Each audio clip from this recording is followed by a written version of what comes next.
Bom dia, meus irmãos, e a graça e a paz do nosso Senhor Jesus Cristo continue abundante sobre a sua vida.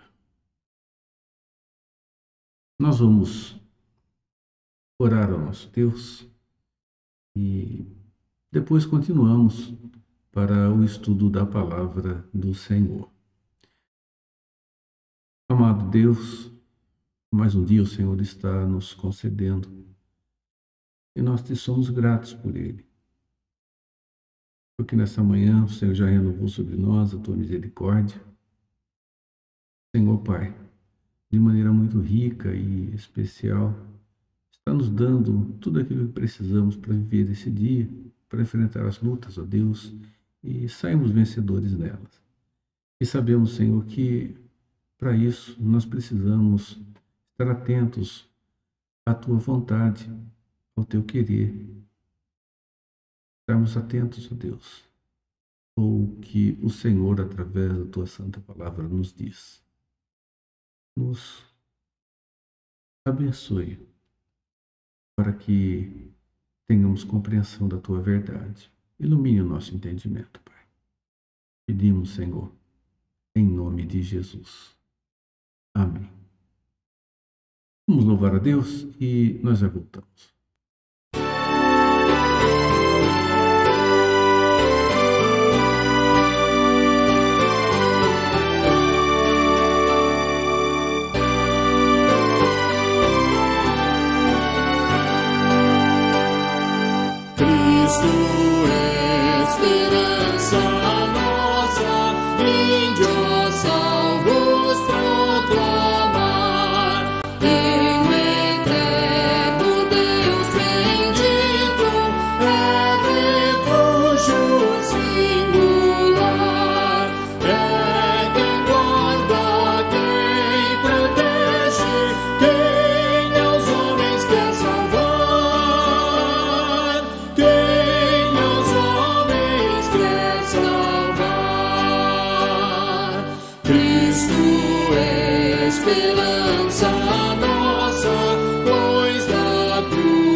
Nós temos, meus irmãos, estudado um pouco sobre o livro de Samuel, sobre o início da monarquia e a maneira como Deus agiu governando o seu povo através dos reis que passaram a ser a liderança do povo de Deus, a partir de um certo momento. Só relembrando que enquanto o grande líder Josué estava vivo, a palavra do Senhor foi preservada entre o povo de Deus. Palavra revelada até ali. Aquela palavra trazida por Moisés, vinda do Senhor ao povo.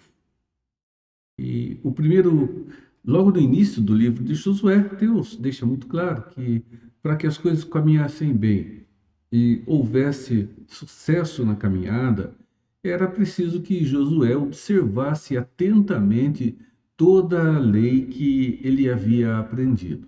Então, durante a sua vida, ele fez isso. Ele foi forte, foi corajoso e desta maneira nós vemos o povo de Deus caminhando em sucesso. No entanto, meus irmãos, o próprio povo de Deus não fez aquilo que Deus havia determinado com relação à conquista da terra de Canaã. Moisés estava morto, Josué agora da mesma forma, e meus irmãos, o povo passou a andar segundo entendia ser o melhor. Isso trouxe desorganização, isso trouxe problemas, porque eles foram perdendo a sua vivência com a verdade de Deus. E o ciclo de Juízes se repete 7 vezes durante esse período. Deus registra ali, inspiradamente, nós vamos observar ali os 7 ciclos acontecendo: obediência, desobediência, palavra de exortação, não dar ouvidos, e povos vindo a conquistar o povo de Israel e eles se tornarem escravos até o arrependimento e o levantamento de um juiz para que eles fossem libertos. Irmãos, final do período de juízes, o último grande juiz, Samuel. Quando ainda criança, foi levado pela mãe, entregue aos cuidados do sacerdote Eli, e debaixo do sacerdócio de Eli, esse menino cresce e tem ali a sua primeira experiência como profeta do Senhor. Meus irmãos, a liderança de Israel, ela estava degradada e ela passo a passo veio degradando-se.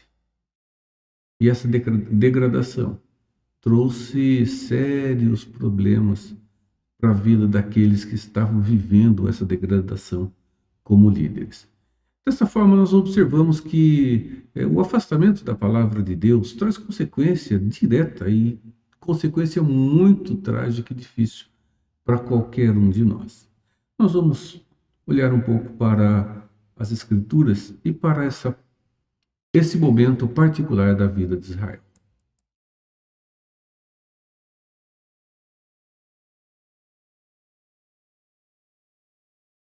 A liderança, meus irmãos, do povo de Israel, ela estava degradada, ela estava se deteriorando. E a liderança, naquele momento, ela era exercida através dos sacerdotes da linhagem levita que Deus havia separado para que servissem na casa dele, na casa do Senhor, ali onde ele se manifestava. E o nosso texto hoje está em 1 Samuel, capítulo 2, do 22 até o verso de número 25. As Escrituras dizem assim: Samuel ministrava perante o Senhor, sendo ainda menino, vestindo uma estola sacerdotal de linho. Sua mãe lhe fazia uma túnica pequena e de ano em ano lhe trazia, quando com seu marido subia para oferecer o sacrifício anual. Eli abençoava a Eucânia, sua mulher, e dizia: O Senhor te dê filhos desta mulher, em lugar do filho que devolveu ao Senhor. E voltavam para casa. Abençoou, pois, o Senhor a Ana, e ela concebeu e teve 3 filhos e 2 filhas. O jovem Samuel crescia diante do Senhor. Ora, porém, Eli já estava muito velho e ouvia tudo quanto seus filhos faziam a todo Israel e como se deitavam com as mulheres que serviam à porta da tenda da congregação. E disse-lhes: Por que fazeis tais coisas? Pois de todo este povo ouço constantemente falar do vosso mau procedimento. Não, filhos meus, porque não é boa fama esta que ouço. Estais fazendo transgredir o povo do Senhor. Pecando o homem contra o próximo, Deus lhe será árbitro. Pecando, porém, contra o Senhor, quem intercederá por ele? Entretanto, não ouviram a voz do seu pai, porque o Senhor os queria matar. Mas o jovem Samuel crescia em estatura e no favor do Senhor e dos homens. É o verso 26, né, fechando esta sessão.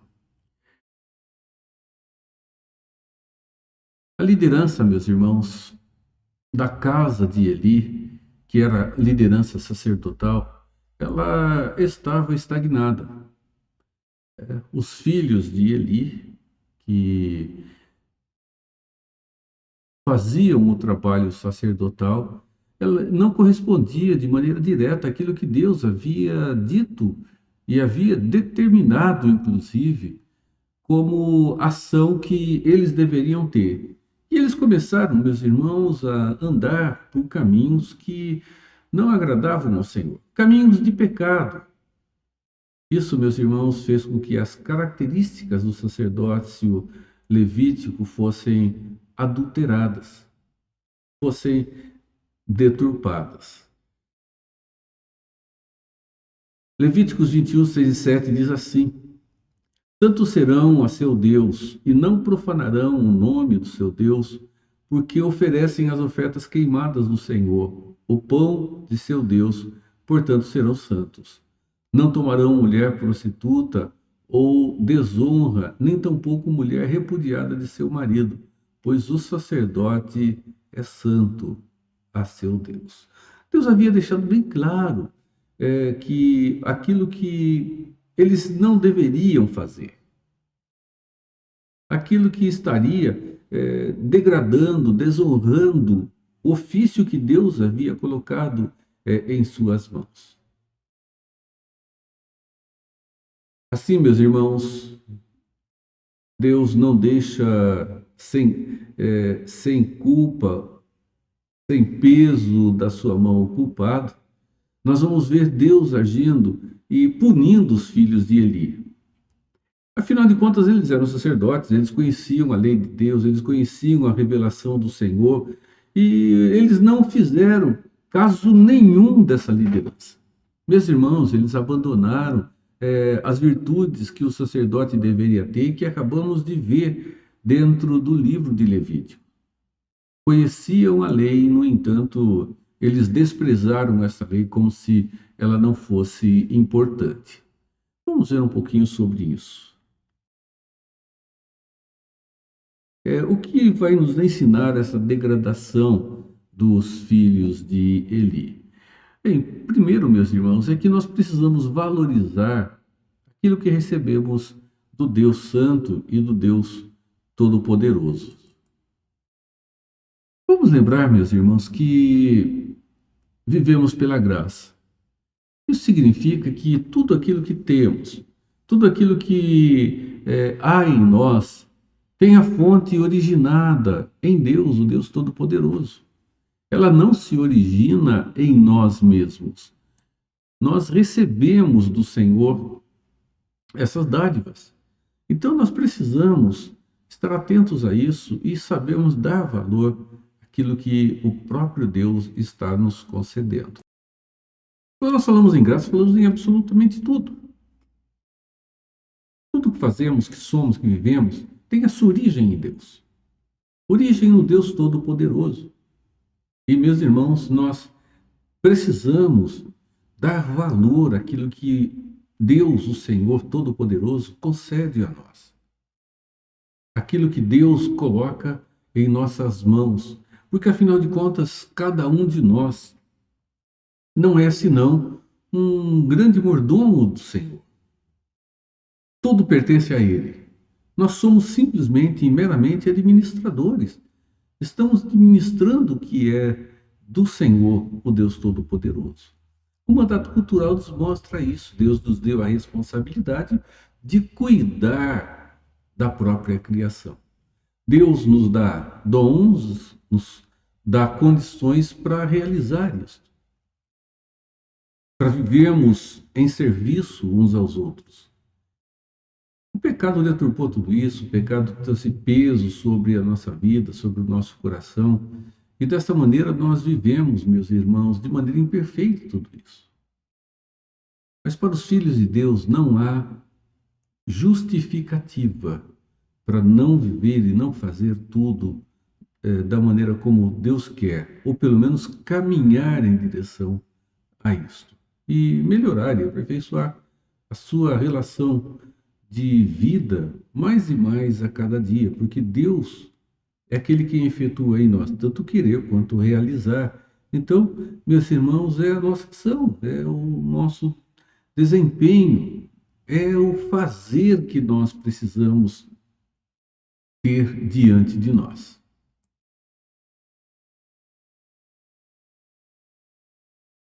As escrituras falam da idade de Eli. Eli, ele estava com 98 anos, já estava com bastante idade. Ele já tinha dificuldade para enxergar, ele estava passando pelas consequências naturais da idade. Vamos lembrar que ele tinha dois filhos, Ofni e Finéias, e esses não valorizavam o sacerdócio que estava sob a responsabilidade deles. Deus os havia designado, eles eram da tribo de Levi, e numa relação natural, eles assumiriam o sacerdócio no lugar do pai. Isso já estava acontecendo. Meus irmãos, eles, no entanto, não deram valor a isso, não deram valor ao que Deus disse com relação, meus irmãos, à postura de um sacerdote levita. As Escrituras nos mostram que eles se degeneraram de uma forma tão grande que profanaram a casa do Senhor com a sua imoralidade sexual. Vejam, era, porém, Elija muito velho e ouvia tudo que seus filhos faziam a todo Israel e de como se deitavam com as mulheres que serviam à porta da tenda da congregação.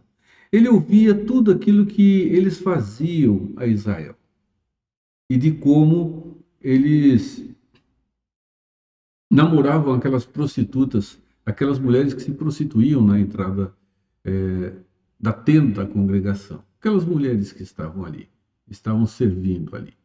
Irmãos, a degradação vivida por eles foi muito intensa. E a sua atitude, a atitude de cada um deles diante do Senhor, trouxe sobre eles peso muito grande. Uma coisa que é importante nós destacarmos é que, com relação a Eli, nós não encontramos nenhum registro mostrando que ele tenha usado do seu ofício para cometer abusos contra a lei de Deus. Ele não pecou contra o Senhor a tal ponto de receber da mesma forma a exortação sobre ele. Não era perfeito, absolutamente, né? Mas nós não encontramos, meus irmãos, dentro das Escrituras esse registro de que Eli também tenha andado em perversão, né? Qual foi o erro de Eli? Foi não corrigir os filhos diante das atitudes que eles estavam tendo. Ele havia perdido a sua autoridade sobre eles. O pecado de Eli foi o ato de ser complacente com seus filhos e de omitir o conhecimento dos pecados deles e discipliná-los, trazê-los para o caminho que eles deveriam seguir. Talvez nem voltassem, mas o papel dele era esse. Meus irmãos, não demorou muito para que a ira de Deus caísse sobre a casa de Eli.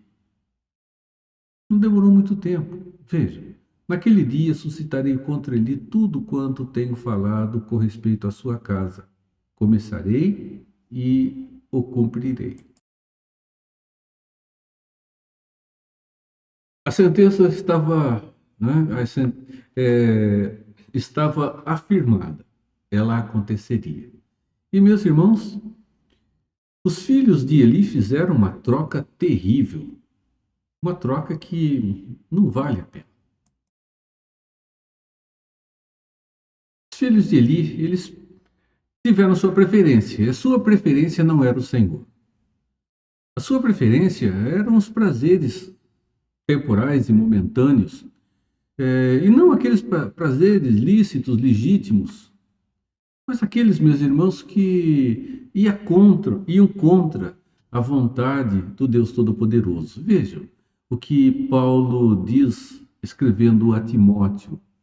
Ele diz o seguinte: os homens, e está falando a respeito do final dos tempos, os homens serão egoístas, avarentos, jactanciosos, arrogantes, blasfemadores, desobedientes aos pais, ingratos, irreverentes, desafeiçoados, implacáveis, caluniadores, sem domínio de si, cruéis, inimigos do bem, traidores, atrevidos, enfatuados, mais amigos dos prazeres que amigos de Deus. Os filhos de Eli fizeram essa troca, preferiram ser amigos dos prazeres do que serem amigos de Deus, mesmo sendo sacerdotes, como eram dentro desse privilégio que Deus havia lhes concedido. E nós vamos observar, meus irmãos, que o juízo de Deus veio sobre eles. Afinal de contas, Deus não inocenta o culpado. O julgamento, o juízo, a sentença de Deus veio sobre esses homens.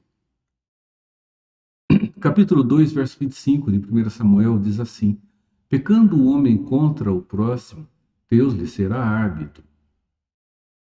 O árbitro. Pecando, porém, contra o Senhor, quem é que vai interceder por ele? Entretanto, não ouviram a voz de seu pai, porque o Senhor os queria matar. Um brigando contra o outro, pecando contra o outro, a Deus por juiz. Pecou contra Deus, não há ninguém acima de Deus que possa julgar. O próprio Deus é o seu grande juiz e um juiz absolutamente justo. 1 Samuel 4, 10 e 11 diz: então pelejaram os filisteus, Israel foi derrotado e cada um fugiu para sua tenda. Foi grande a derrota, pois foram mortos de Israel 30.000 homens de pé. Foi tomada a arca de Deus e os dois filhos de Eli, Ofni e Finéias. Valeu a pena a troca? Com certeza não. Deus, então, nós vamos observar, ele sentencia os filhos de Eli e a casa de Eli. E Samuel tem a sua primeira experiência profética. As Escrituras dizem que nesse tempo, meus irmãos, Deus não falava com o povo. Deus se mantinha em grande parte do tempo em absoluto silêncio. Samuel, ele volta a ser um instrumento nas mãos do Senhor e Deus começa então a falar com ele. 3:10 de 1 Samuel diz: então veio o Senhor e ali esteve e chamou como das outras vezes: Samuel, Samuel. Esse respondeu: fala, porque o teu servo ouve. A primeira experiência de Samuel como profeta foi uma experiência não foi boa, no sentido da mensagem que ele ouviu. Foi uma mensagem que aconteceria logo, de algo que aconteceria logo e muito duro, porque foi uma palavra de juízo do Senhor contra a família do seu mentor, família do seu mestre, contra a família de Eli.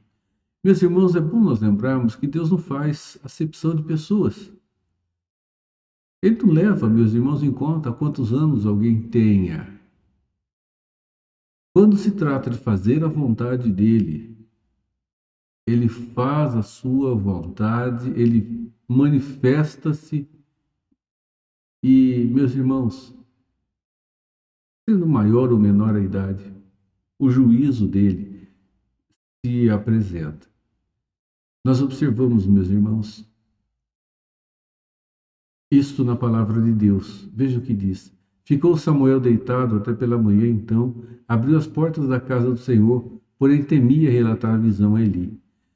Chamou Eli a Samuel e disse: Samuel, meu filho. Ele respondeu: Eis-me aqui. Então ele disse: O que é que o Senhor te falou? Peço-te que não me encubras, assim Deus te faça o que bem lhe aprouver, se me encobrires alguma coisa de tudo o que te falou. Deus anuncia a sua sentença. E a sentença, primeiro ela vem através de um profeta anônimo e diz que seus filhos seriam punidos.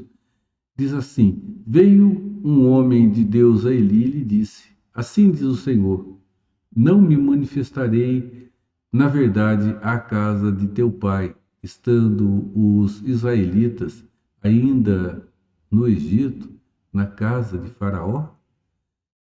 Começa, meus irmãos, através de um profeta que é anônimo, nós não sabemos quem é esse homem de Deus. E continua com Samuel. E vem através desse menino a palavra do Senhor contra Eli, é evidente, a mesma palavra, a mesma verdade. Aquilo que Deus havia dito através desse profeta anônimo, Deus então reforça agora através de Samuel. E quando é que isso acontece?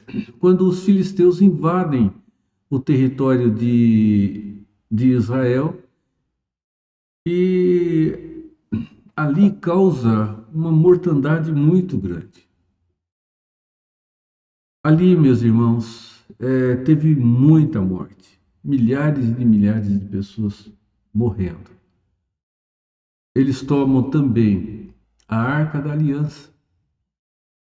E a Arca da Aliança representava a presença de Deus junto do povo. Ela é capturada e os filhos de Eli, Ofni e Finéias, são mortos, tendo a sentença do Senhor então executada. Quando ele fica sabendo da notícia, ele cai, ele quebra o seu pescoço e ele falece ali.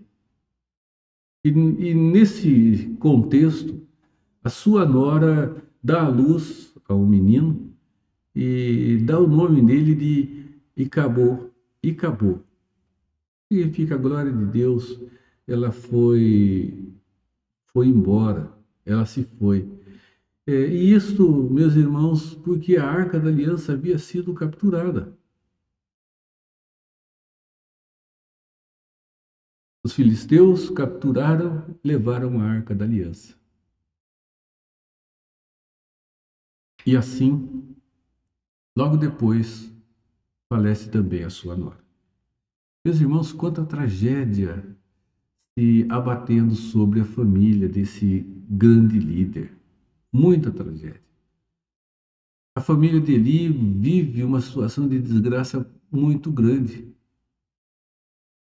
Parece que houve um furacão passando por lá, dentro da vivência dessa casa. Ofni e Finéias estão mortos. A sua nora também está morta. Sacerdotes pereceram. E nós observamos já dentro do reinado de Salomão o sacerdote Abiatar, que era da mesma linhagem, sendo expulso. E assim nós observamos que a casa de Eli ela passou a ser rejeitada dentro da linhagem sacerdotal de Israel.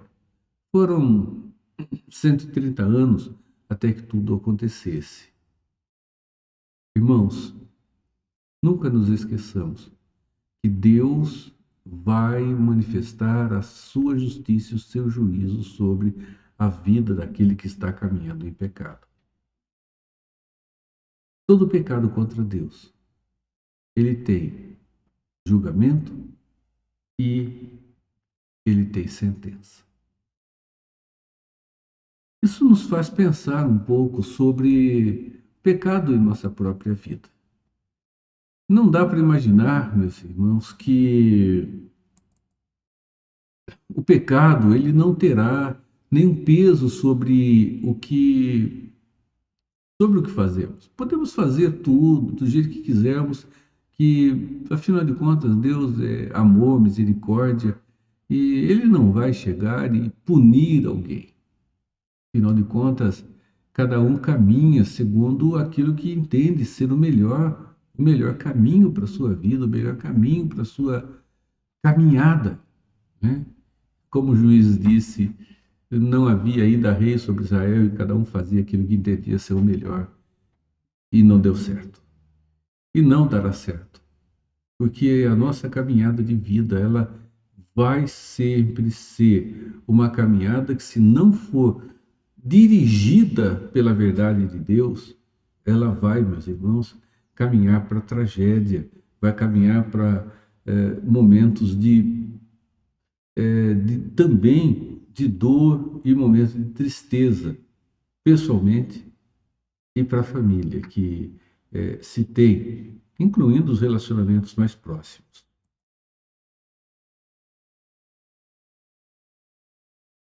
Lembre-se disso. O pecado sempre trará consequências para a vida daquele que prefere andar assim. Vejam três exemplos. Primeiro, o caso típico de Adão e Eva. Eles pecaram, como consequência, foram expulsos do jardim, viveram a morte física e a morte espiritual. Começa com a morte espiritual, né? Depois eles são expulsos do jardim e, por fim, eles experimentam a morte física. Lá estava a direção de Deus, a palavra, a verdade do Senhor, ali estava a desobediência também. O caso de Acã, né? Quando Israel invade a cidade de Jericó, na conquista da terra prometida, e Deus havia dito que não era para tomar nada de lá. Só que Acã, ele trouxe parte do que havia na cidade, ele traz e enterra, faz um buraco no fundo da sua tenda, enterra e cobre. Ele desobedece a Deus. E por isso, meus irmãos, Acã e a sua família, toda a sua família morreu por um ato de juízo do Senhor. E temos o caso de Ananias e Safira, que morreram. E morreram porque eles tentaram enganar o Espírito Santo do nosso Deus. Nós temos esses exemplos, não são só alguns, e teríamos outros, com certeza, com muita facilidade, dentro das Escrituras. Mas veja, Deus não deixa impune o pecado, e isso ainda acontece hoje. Nunca nos esqueçamos que todo pecado traz consequências que são trágicas, meus irmãos, para a vida dos filhos de Deus. Eli conhecia o pecado dos seus filhos, sabia o que seus filhos estavam fazendo, mas teve uma postura de apatia, de inércia. Alguns afirmam que até mesmo de certa covardia, não querendo afrontar-se com seu filho. Essa falta de repreensão, ela só trouxe dano para sua família. Repressão significa corrigir, censurar uma atitude, punir, castigar. É o sentido da palavra repreensão dentro do contexto hebraico.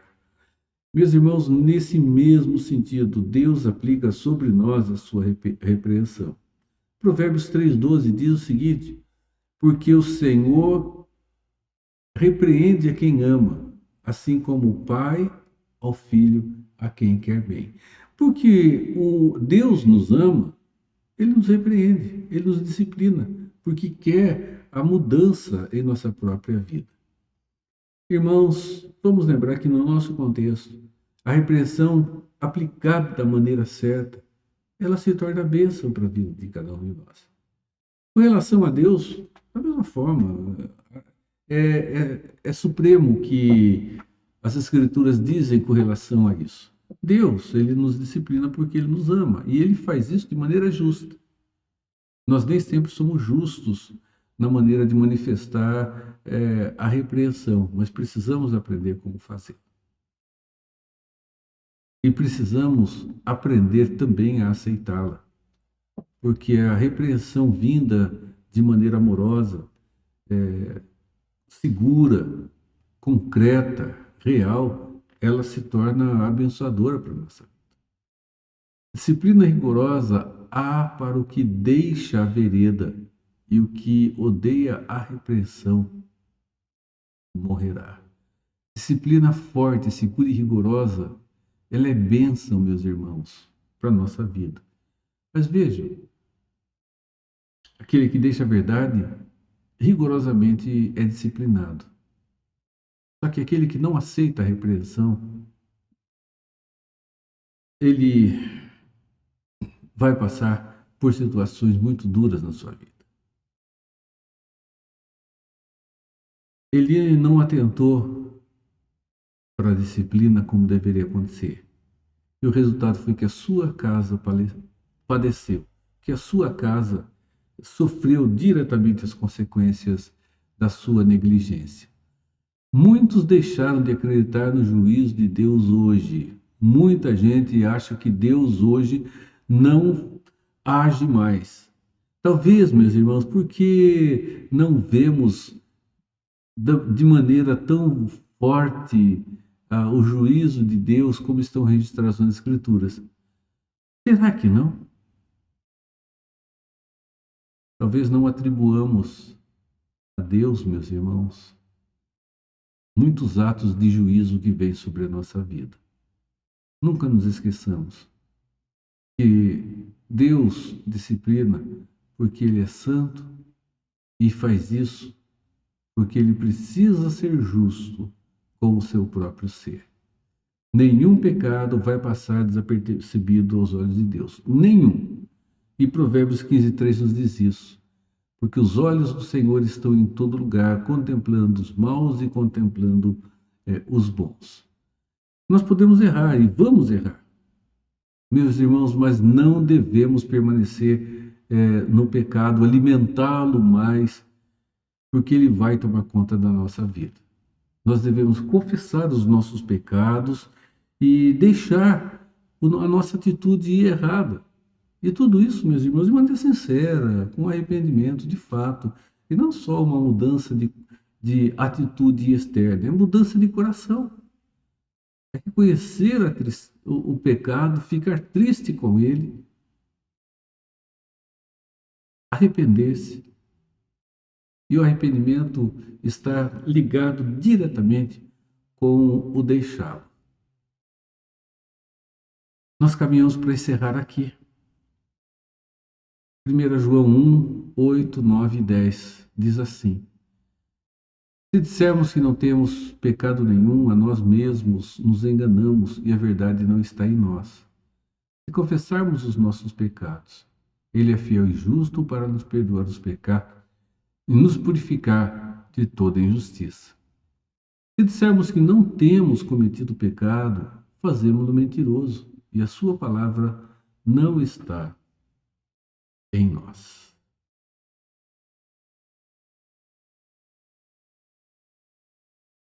Meus irmãos, a liderança de Israel, ela se degradou. E ela se degrada com a atitude daqueles que deveriam conduzi-la dentro do caminho do Senhor. Ofni e Finéias, eles receberam de Deus um privilégio muito especial. Eles não souberam valorizar. Eles preferiram trocar a amizade. Trocar a sua amizade e seu relacionamento com Deus pelos relacionamentos com aqueles que, da mesma forma, pecavam contra o Senhor. Irmãos, nós temos hoje muitas situações que são semelhantes. Ao invés de se tornar mais amigo de Deus do que dos prazeres, como Paulo escreveu a Timóteo, nós temos nos tornado, como filhos de Deus, muito mais amigos dos prazeres que ficam, que passam, do que amigos do Deus Todo-Poderoso. E isso é péssimo, é horrível, não vale a pena. Precisamos saber valorizar o que Deus tem nos dado para administrar. Somos meros mordomos, nunca nos esqueçamos disso. E, meus irmãos, nós precisamos ter contentamento e valorizarmos tudo aquilo que Deus tem colocado em nossas mãos, sob a nossa responsabilidade. Amar a dádiva de Deus em nossas vidas, ou seja, tudo aquilo que Ele tem nos presenteado, Ele tem nos dado. Terrível coisa, meus irmãos, é não dar valor às oportunidades, às situações, às circunstâncias e às pessoas que Deus coloca sob a nossa responsabilidade. Situações que devemos viver com elas. Nunca despreze, desvalorize ou desconsidere aquilo que Deus tem colocado em suas mãos. Tem lhe dado para que você as administre, para a honra e para a glória dele, o Deus Todo-Poderoso. Que Ele fortaleça a sua vida, te abençoe e nunca nos esqueçamos. Não há pecado encoberto e não há pecado que Deus anistie. Ele é obrigado a ser justo dentro da sua santidade e dentro do seu ser, que é justo e também se tornou o justificador de cada um de nós em Cristo Jesus. Que Deus te fortaleça, que Deus te abençoe.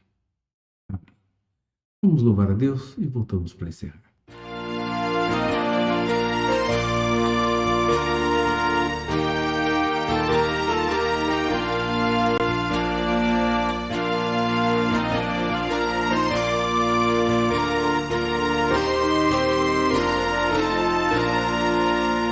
Quando a alma circulosa chega a voz do Salvador, eis que logo reconhece ser Jesus o seu Senhor. Mas se o eu quer levantar-se e mostrar algum valor, vencendo vem Jesus. Glória, glória, aleluia. Glória, glória, aleluia. Glória, glória, aleluia. Vencendo vem Jesus. Nesse mundo havemos crentes e ter sempre algum pesar, mesmo lutas e sabores nossa paz vem perturbar. Mas se o mal nos ameaça, de alegria nos roubar, vencendo vem Jesus. Glória, glória, aleluia. Glória, glória, aleluia. Glória, glória, aleluia. Vencendo vem Jesus.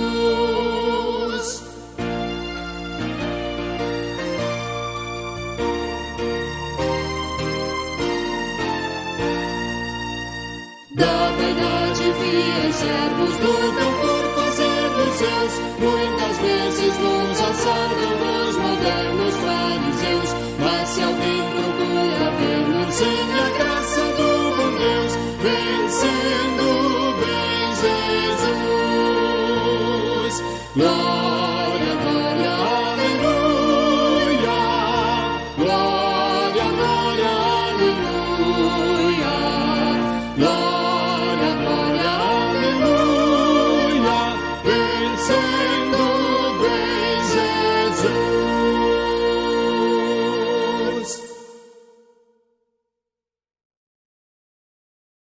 Senhor, nesse início de semana, te agradecemos porque o Senhor nos conduziu em mais uma semana, está nos concedendo o início de uma nova. E, Senhor,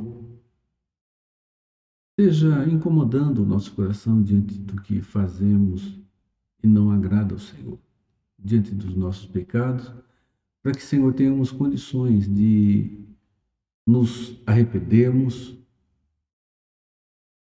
de voltarmos ao Senhor, abandonando o que não te agrada. E nos dê um coração simples para aprendermos a pedir perdão, Pai. Obrigado, Senhor, pelo que tem feito em nós.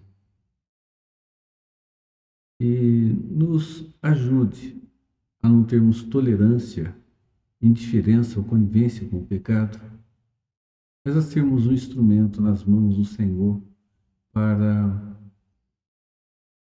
a correção do curso de irmãos que estão se desviando da tua verdade. E até mesmo a cada um de nós um coração, Senhor, pronto para te ouvir, porque da mesma forma sabemos que estamos sujeitos ao erro. Nos guarde e nos abençoe, é o que pedimos em nome de Jesus. Amém. Meus irmãos, que a graça de Jesus Cristo, o amor de Deus, o nosso Pai, e a comunhão do Espírito Santo seja com a sua vida, com o seu lar e com todo o povo de Deus, hoje e sempre. Amém. Amém. Deus abençoe, Deus guarde, Deus te fortaleça. Amém.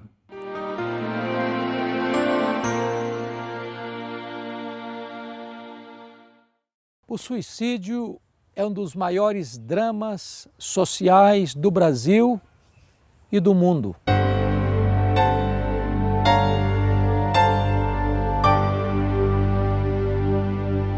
Há mais suicídios no mundo do que assassinatos.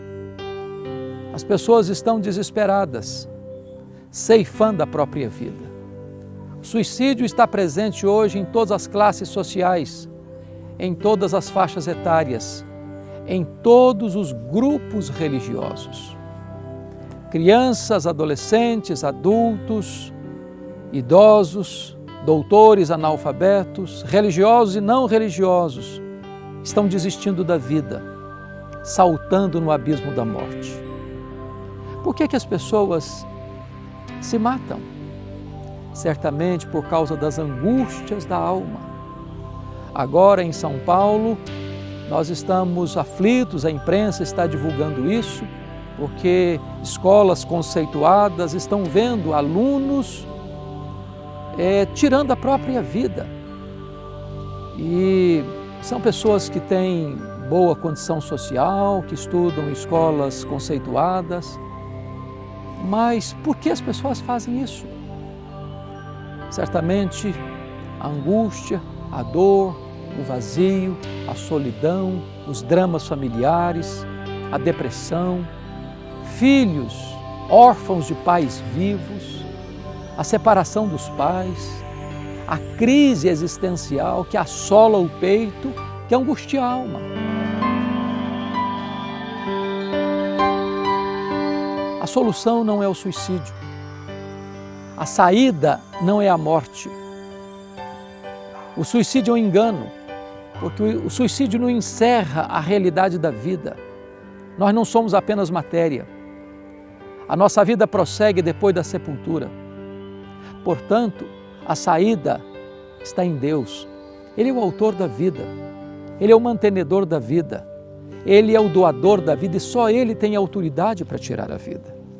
Jesus Cristo, Filho de Deus, veio ao mundo para trazer vida e vida em abundância. Você não precisa naufragar nas águas revoltas da angústia. Você pode correr para os braços de Jesus. Ele tem para você vida plena, maiúscula, superlativa, a própria vida eterna.